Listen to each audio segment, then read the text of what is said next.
এপার ভাঙ্গে উপার ঘরে, এই তো নদীর খেলা। সকাল বেলার ধনী রে ভাই, ফকির সন্ধ্যা বেলা।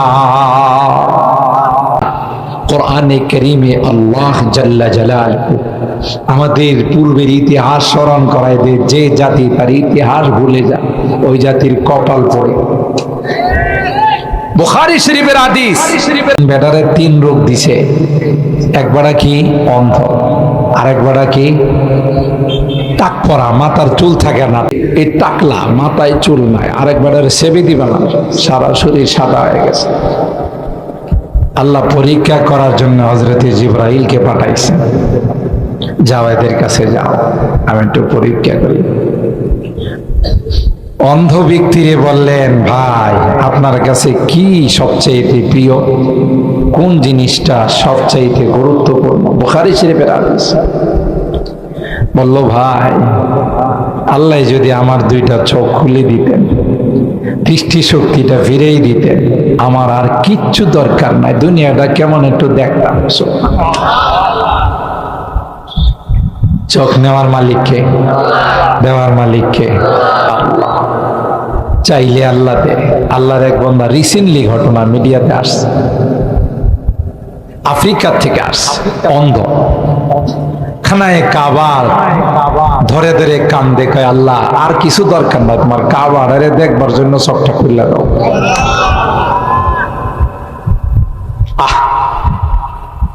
दर्द दिल किससे कहो, कोई तो गम खारे नहीं। दर्द दिल किससे कहो, कोई तो गम खारे नहीं। ऐ खुदा तेरे सिवा कोई तो मददगार नहीं।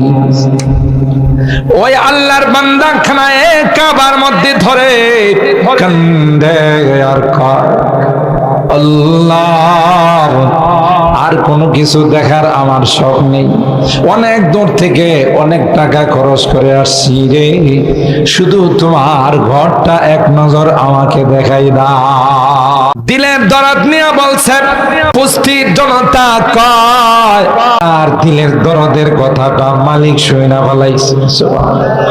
হযরতে জিবরিল আমিন তার চোখের মধ্যে হাত বুলাই দিয়েছেন, সাথে সাথে আল্লাহ চোখ ভালো করে দিয়েছেন। বললেন, ভাই আর কিছু দরকার নাই, আমার চোখ পেয়ে গেছে, আল্লাহর দরবারে শুকরিয়া। কায় না, মালের মধ্যে কোন মালটা তোমার সবচেয়ে প্রিয় বলো? বলে যে দুম্বা, ভেড়া, ছাগল, বকরি, এগুলো।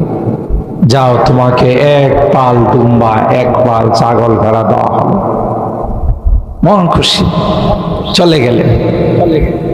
গেলেন টাক পড়ার কাছে, ওই একই প্রশ্ন। বলল, ভাই আমার এটার জন্য মানুষের কাছে যাইতে পারে না, মানুষ আমার টাকলা মুরাদ কয়। কি কয়? টাকলা মুরাদ কয়। এই জন্যে আমার যদি চুলগুলো ফেরত পাই। মাথায় হাত বোলাই দিয়েছে, চুল উঠে গেছে। আর আসতে কম, কার হুকুম? কোন ফায়া কোন বললেই হয়ে যায়, ঠিক কিনা বলেন?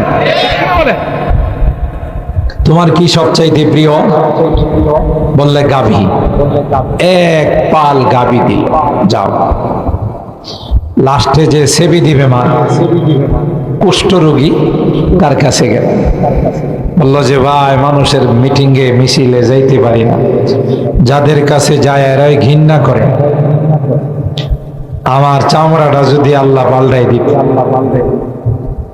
হাত বোলাই দিছে, বোলাই দেওয়ার সাথে সাথে নতুন চামড়া গজাই গেছে। তোমার কাছে সবচাইতে প্রিয় কি? উট। দিল 1 পাল উট দিয়ে দিল। চলতেছে খুব আরামে আয়েসে, মনে করেন রেডিমেড মাল পাইছে, বুঝেন না? কি পাইছে? রেডিমেড মাল পাইছে, তৈরি মাল পাইছে। পরে আবার ফকিরের বেশে আসলো। আয়সা উটওয়ালারে কইতেছে, ভাই আমি একজন মুসাফির, আমার বাড়িতে যাওয়ার কোনো সম্বল নাই, তো আপনি যদি দয়া করে একটু আমারে হেল্প করতেন, সহযোগিতা করতেন, তাইলে কোনো মতে আপনার এটার উপরে নির্ভর করে আমি বাড়িতে যাইতে। আল্লাহর নামে আমার একটু দেন, আল্লাহর দেওয়া নেয়ামত থেকে আমার একটু দান করেন। কে আল্লাহ দিছে? আমি বাপ দাদার আমল থেকে কাবেরা নান কাবিরিন শব্দটা বুখারী শরীফে এরকম আসছে। বাপ দাদার আমল থেকে আমি জমিদার। ওয়াকানাল ইনসানু কাফুরা। কোরআনে আল্লাহ বলেন মানুষ নিমক হারাম। আগে কি ছিল এটা স্মরণ রাখে না, পরে সব ভুইলা যায়।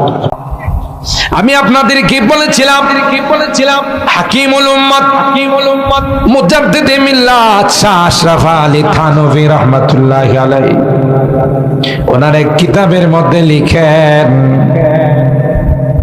একটা ঘটনা, আল্লাহর কুদরত বোঝার জন্য ঘটনা বর্ণনা করেন। একটা সংসারের মধ্যে স্বামী স্ত্রীর মধ্যে ভালোই সংসার সচ্ছল ছিল, মিল মহব্বতের দাম্পত্য জিন্দেগি চলছিল। স্ত্রীটা ছিল বড় নেককার দিনদার। ওই স্ত্রীটা এমন দিনদার ছিলেন, নেককার ছিলেন, আল্লাহওয়ালি ছিলেন। যখনই বাসার মধ্যে স্বামী স্ত্রী ভালো বাজার সদাই করে খাইতে বসলেন, এমনি বাহির থেকে একজন কয় আমি বড় অসহায়, আমি বড় অভাবী, কয়েকদিন যাবৎ খানার সাথে দেখা নাই। এরে বাড়িওয়ালা যদি সম্ভব হয় 2 লোকমা খাবার দিয়ে আমাকে সাহায্য করো। এই হাক ডাক শুনতে দেরি হয়, নেককার দিনদার স্ত্রী তার প্লেটের খাবারটা নিয়ে বাহিরে আসতে দেরি হয় না। আর ভাইরা কেন এই খাবার ফকিরকে দিতে গেল? স্বামী তার উপরে রাগ হইয়া কয় এটি কি তোর বাপের টাকা? আর স্বামী তারে মারা শুরু করে দিছে। এই আমার উপার্জিত সম্পদ, আমার উপার্জিত খানা তুই ফকির দিছস, আমারে জিজ্ঞেস স্ত্রী রে মারতে মারতে পরে যায় ফকির বেড়ারও দিছে ধাক্কা, তুই আর বাড়ি পাইছস না। আল্লাহ কোরআনে বলেন ওয়া আম্মাস সাইলা ফালা তানহাউ। নবী গো, কেউ কিছু চাইতে আসলে কোনোদিন ধমক দিয়েন না। যদি কিছু দেওয়ার না থাকে নরম হয়ে বলে দেন আল্লাহর হস্তে মাফ করে দেন, দিয়েন না, কারণ ফকিরে আমার নামে চায়। ওই স্ত্রীকে পিটাইলো, মারলো, ঝগড়ার এক পর্যায়ে 2 জনের মধ্যে তালাক হয়ে গেল, মনে অনুসারে চলে গেল, সংসার করতেছে। আবার ওই আগের কাহিনী, স্বামী স্ত্রী 2 জনে ভালো বাজার সদাই করে খাইতে বসছে। এমনি বাহির থেকে একজন কয় আমি বড় অসহায়, কয়েকদিন যাবৎ পেটে খানা নাই, আচরে আমার উপর রহম করবা, আমাকে 2 লোকমা খাবার দিয়া সাহায্য করবা। স্ত্রী তো দিনদার মানুষ, আগের মতো প্লেট নিয়ে ওইটা খানা নেয়া চলে গেছে ফকিরের দেওয়ার জন্য। আল্লাহু আকবার। এখানে ঘটনা ঘটে গেছে, খাবার দেয় নাই, সামনে গিয়া চেহারা দেখার পর ফেরত চলে আসছে। সুবহানাল্লাহ। স্বামী ডাক দেয়া কয় ফেরত শুধু আসে না, স্ত্রী কান্দে, তার চোখ দিয়া টপ টপ করে গাল বায়া পানি পড়তেছে। স্বামী জিজ্ঞাসা করে কি হলো রে আমার স্ত্রী, কি জন্যে তুমি গেলা? আবার কান্দে কান্দে ফেরত চলে আসলা। স্ত্রী কান্দে আর যারে খানা দিতে গেলাম হে তো আমার পূর্বের স্বামী, এমন হয়ে যাবে আমি কল্পনাও করতে পারি না।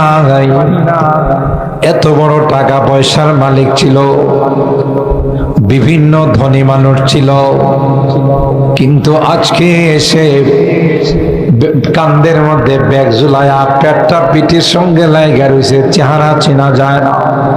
ও ভাই স্বামী মুস্কি হাসি দিয়ে কয় আমারে চিনছ? না না, ওই আগের স্বামীর ঘরে থাকতে একজন ফকির যে কিছু খানা চাইছিল, আগের স্বামী ধাক্কা দিয়া ফালাই দিছিল। আল্লাহ তার ধন সম্পদ আমারে দিয়ে দিছে, আমার জায়গাতে আল্লাহ তাকে বসাই দিছে।